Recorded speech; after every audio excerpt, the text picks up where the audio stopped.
Pues vamos a platicar con un especialista de un tema sin duda interesante en el marco del Año Nuevo, de las fiestas decembrinas, con el maestro Miguel Ángel de León. Él es director y fundador de Iscalti, Atención Psicológica.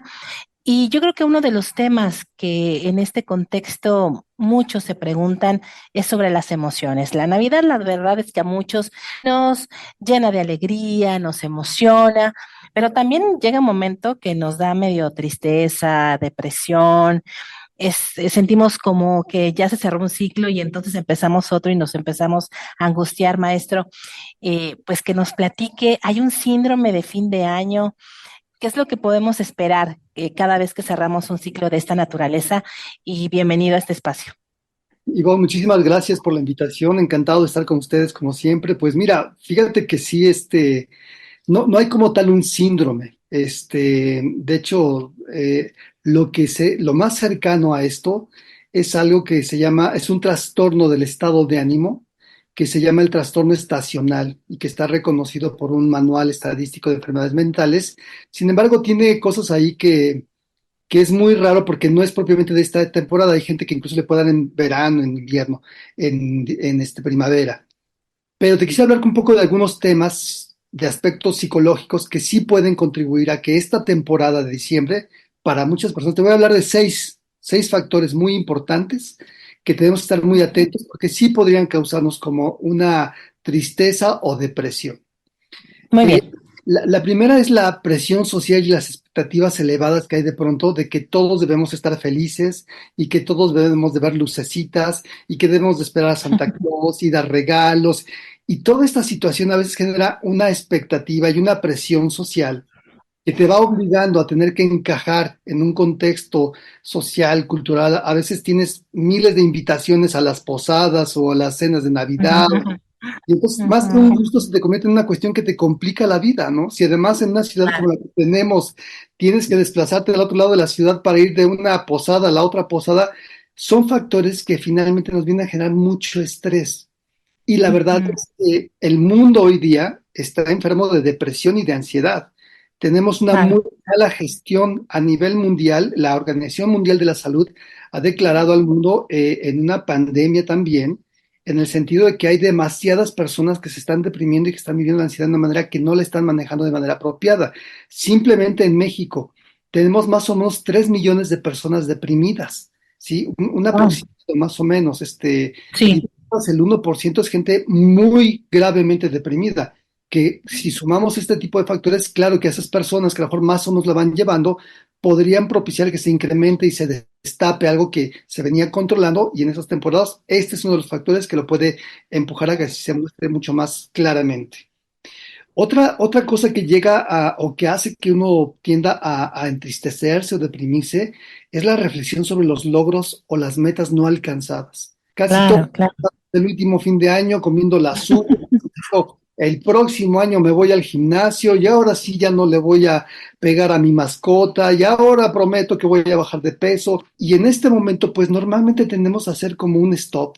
Además, fíjate, ahora sobre todo que, por ejemplo, el clima, que estamos viendo que la luz está disminuyendo Mm, mucho, ya mucho más temprano, muy temprano, sí. propicia un ambiente en el que podemos ponernos más reflexivos.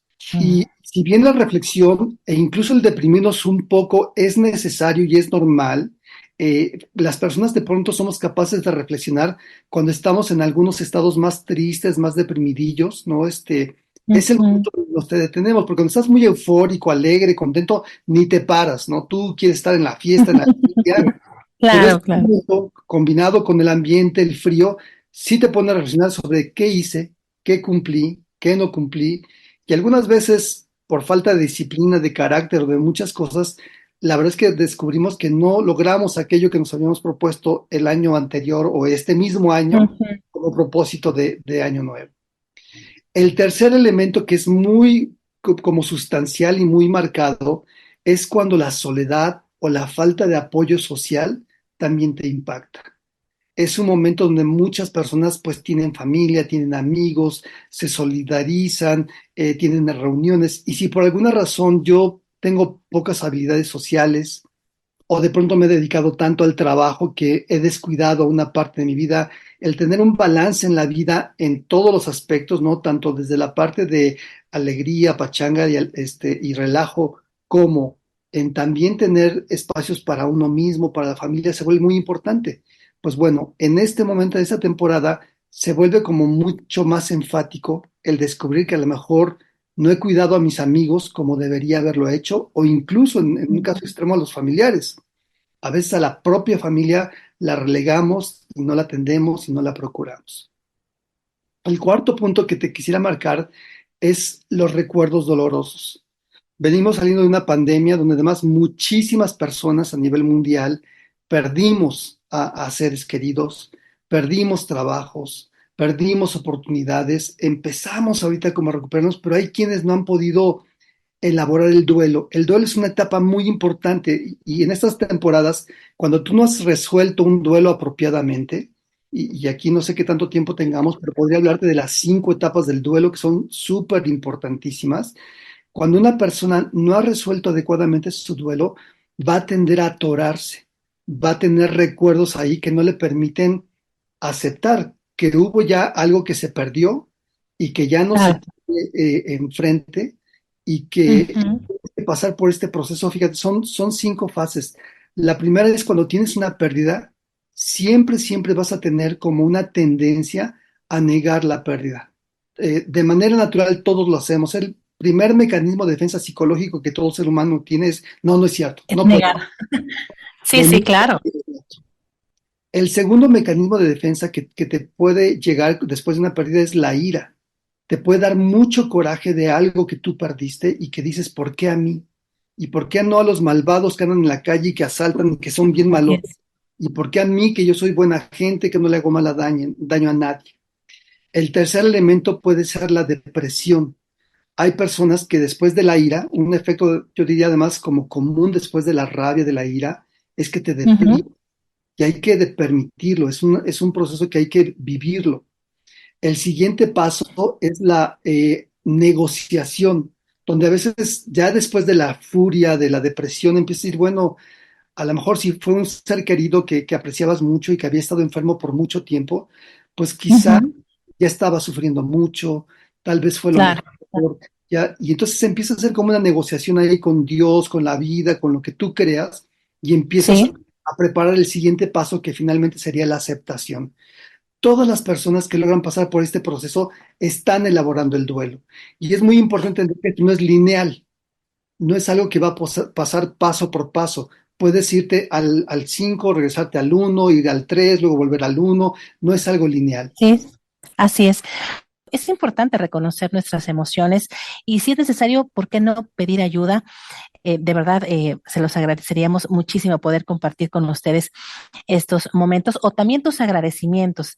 Yo creo que es importante cada vez que cerramos un ciclo poder agradecer lo que tenemos, lo que la vida nos ha dado, el cómo nos sentimos y yo creo que es parte también de ir cerrando ciclos, pero ya nos los dirá nuestro especialista del día de hoy, el maestro Miguel Ángel de León. Él es director y fundador de Scalti Atención Psicológica, con quien estamos conversando muy interesante.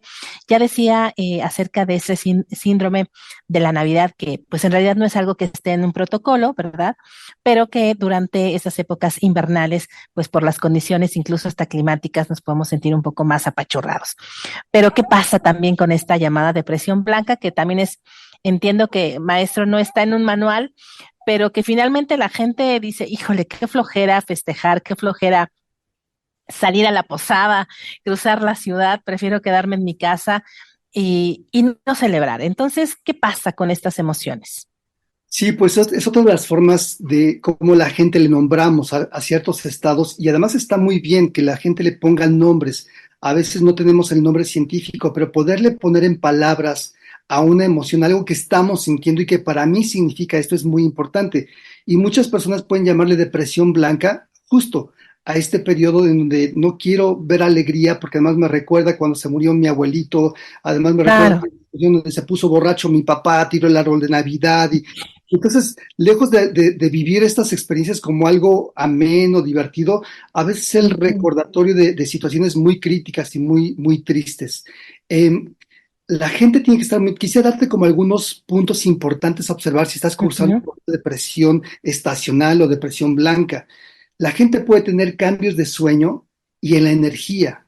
Puede, pero es algo severo, no es algo que te dure un ratito, es algo que por lo Claro, menos claro, puede durar 2 semanas todos los días, ¿no? De manera que te inhabilita para poder trabajar. Esto es bien importante, porque a veces nos sentimos un poquito tristes y ya estoy deprimido. No, no, no, no sobrediagnostiquemos las cosas, ¿no? También puede claro. tener cambios en el peso o en el apetito. Si tú estás comiendo demasiado o estás comiendo muy poco en esta temporada, que además se presta mucho para los romeritos y el ponche y todas esas cosas de la ciudad, hay que diferenciarlo de lo que es un fenómeno enfermizo, que te digo, se repite de manera sistemática, muy repetitivo, muy rígidamente se da este fenómeno, y entonces eso nos habla de una patología, ¿no? Ahí pueden encontrar dificultad para concentrarse, una dificultad grave que impide que tú te desempeñes y te desarrolles de una manera natural y normal como lo harías normalmente. Y uno más que se da en países nórdicos, por ejemplo, en países donde el día dura muy poquito, que tiene que ver con este síndrome o este trastorno afectivo de estacional, que es la respuesta a la luz.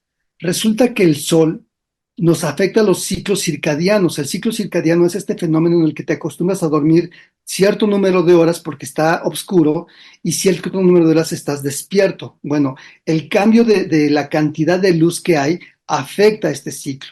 Otro efecto muy importante de esta luz solar es en la vitamina D, por ejemplo. No soy médico, pero un poco como yo lo Ujú, siento, y es importante que seamos cuidadosos con eso porque a veces oímos o leemos algo, por ejemplo, afecta a una sustancia que se llama serotonina.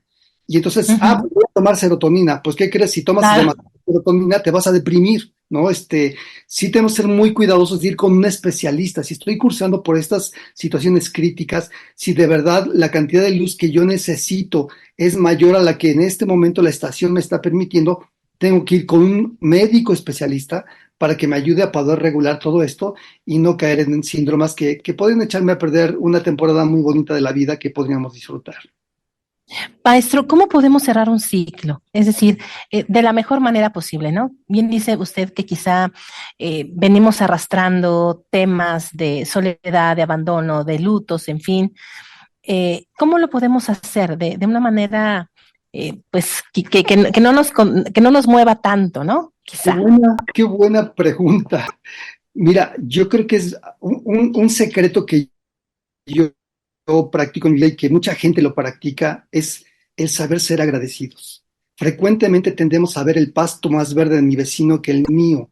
Y esto tiene que ver con un fenómeno psíquico donde también somos a veces poco agradecidos con la vida y con lo que tenemos. Y estamos desde la envidia, porque a veces es un fenómeno de envidia, la envidia y la Así es. admiración pegaditas. La diferencia es que cuando yo veo algo valioso en otro y envidio, se lo quiero destruir. Cuando veo valioso algo en la otra persona, se lo admiro y se lo reconozco y además quiero aprender de esta persona. Entonces, en la medida que aprendemos a ser menos envidiosos y más agradecidos con la vida y enseñarle a nuestros hijos a ser agradecidos, porque a veces los padres tendemos mucho a quererle dar a nuestros hijos todo lo que no tuvimos y nos olvidamos Claro, que claro. también hay que enseñarles gratitud para que en el mañana sean adultos que sepan agradecer. Y ahí entonces, más que estarte fijando en lo que no tienes, puedes gozar la vida. Por ejemplo, para empezar, estás vivo el día de hoy, estés como estés, a lo mejor es algo que tienes que agradecer. Perfecto, muy bien. Pues qué bonito terminamos esta entrevista. De verdad le agradezco muchísimo, maestro, porque de verdad que a veces no sabemos por dónde empezar, porque puede parecer muy sencillo, pero la verdad es que siempre necesitamos ese apoyo emocional y rápidamente si nos puede compartir sus datos de contacto. Con todo gusto, nosotros estamos en el 55 53 42 2203. Tenemos una página en internet que es www.iscalti.com con S y con K, y en Facebook nos encuentran como Iscalti Psicoterapia. Perfecto, muy bien. Pues para iniciar el 2024 con el pie derecho, le agradecemos mucho, maestro Miguel Ángel de León, director y fundador de ISCAL de Atención Psicológica. Un gran gusto, un abrazo, gracias.